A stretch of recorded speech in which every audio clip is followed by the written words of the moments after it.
اگر اس پر غور کیا جائے تو پھر خود بخود یہ بات سمجھ میں آئے گی کہ ویسے تو اللہ تبارک و تعالی نے اس رمضان کے اندر بنیادی طور پر 2 عبادتیں ہیں ایسی جو اور دنوں میں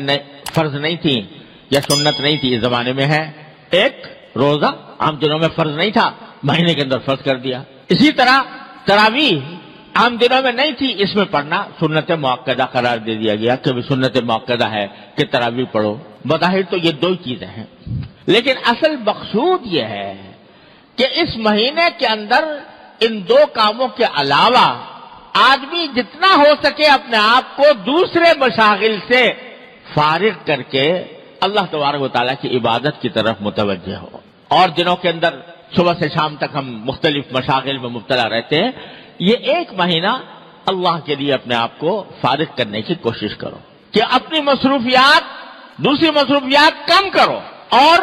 جو حقیقی عبادت کے کام ہے جس کے لیے تم دنیا میں بھیجے گئے تھے، جو تمہاری پیدائش کا مقصد تھا، اس کی طرف اپنی توجہ زیادہ بڑھاؤ۔ لہذا اس میں روزے اور تراویح کے علاوہ آدمی اس بات کا اہتمام کرے کہ تلاوت قرآن کریم کی تلاوت عام دنوں کے اندر اتنے کرنے کا موقع نہیں ملتا، جتنا ہو سکے قرآن کریم کی تلاوت زیادہ سے زیادہ کی جائے۔ یہ نبی کریم صلی اللہ علیہ وسلم کی سنت بھی ہے، اور جب رمضان کا مہینہ آتا تھا تو حضرت جبریل امین علیہ السلام نبی کریم صلی اللہ علیہ وسلم کے ساتھ قرآن کریم کا دور کیا کرتے کہ ہر رمضان کے مہینے میں کہ جتنا قرآن ایک مرتبہ حضور اقدس صلی اللہ علیہ وسلم پڑھتے، ایک مرتبہ جبریل امین پڑھتے، کیا منظر ہوگا، وہ کیا عالم ہوگا کہ دور کرنے والے حضرت جبریل علیہ السلام اور دور کرنے والے حضور نبی کریم صلی اللہ علیہ وسلم، کیا تلاوت ہوتی ہوگی، کیا اس کا منظر ہوگا اور کیا اس کی روحانیت ہوگی۔ ہر سال یہ ہوتا، اور آخری سال جو آپ کی دنیا میں تشریف رکھنے کا آخری سال تھا، اس میں 2 مرتبہ یہ دور کیا گیا سرکار دو عالم صلی اللہ علیہ وسلم اور جبریل امین کے درمیان۔ تو اس لیے قرآن کریم کی کو خاص نسبت ہے رمضان سے، تو اس میں رمضان کے اندر پہلے سے طے رکھیں کہ بھئی تلاوت قرآن کی مقدار عام دنوں سے زیادہ اس میں بڑھائیں گے۔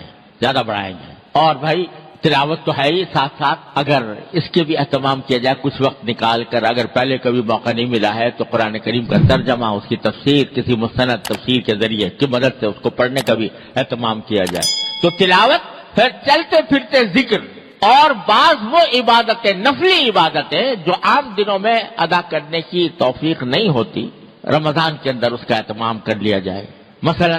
آخر شب میں تہجد پڑھنے کا عام دنوں میں اگر موقع نہیں ملتا، یہ توفیق نہیں ہوتی، تو سحری کے لیے تو انسان اٹھتا ہی ہے، اس سے کچھ پہلے اٹھ جائے اور کچھ رکعتیں تہجد کے پڑھ لے، 8 رکعتیں،